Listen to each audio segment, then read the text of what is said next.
bientôt. Jésus revient bientôt. Ne remarquez-vous pas? Il y a plus de technologie, mais le cœur de l'homme est toujours vide. Il y a plus de maisons, le cœur de l'homme est toujours vide. Il y a des gratte-ciel, Dubaï et tout, le cœur de l'homme est toujours vide. Des plus belles voitures, des meilleurs téléphones, des meilleurs ceci, mais le cœur de l'homme est toujours vide. Pourquoi? Jésus revient. Regardez même tous ces péchés dans les églises, tous ces péchés dans les églises. Des faux serviteurs de Dieu. Des gens qui viennent à l'église, qui ne se répandent pas, qui ne se convertissent pas. Ce sont les signes des temps de la fin. Les gens veulent entendre un message qui les plaît, qui les flatte. Signe des temps de la fin. La vérité devient rare. Le pur évangile devient rare. Des gens font des faux miracles. Les gens sont là pleins pour des faux miracles. Voir comment les poissons sortent des pieds des gens. Des poissons qui sortent des pieds des gens. Et ils sont nombreux.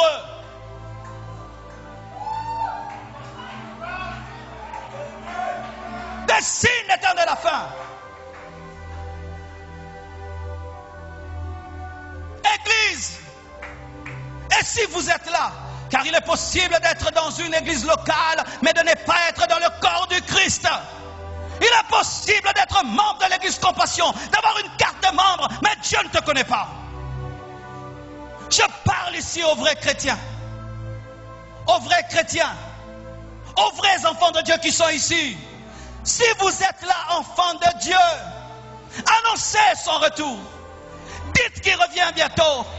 Préparez-vous. Lavez vos robes. Sanctifiez-vous. Prêchez son retour.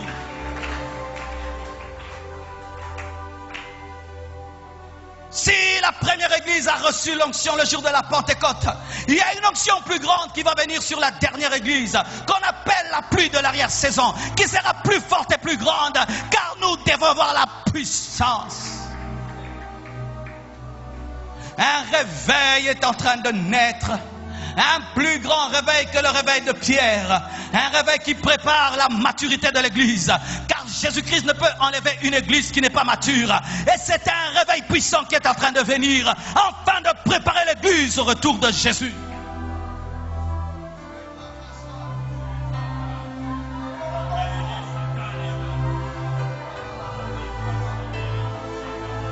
Dieu va susciter de toutes parts des prédicateurs qui ne sont pas connus, avec un puissant message de sainteté. Dieu va susciter de toutes parts des visions du ciel. Dieu va susciter de toutes parts des gens qui vont mourir et ressusciter et qui vont annoncer qu'ils ont vu l'éternité.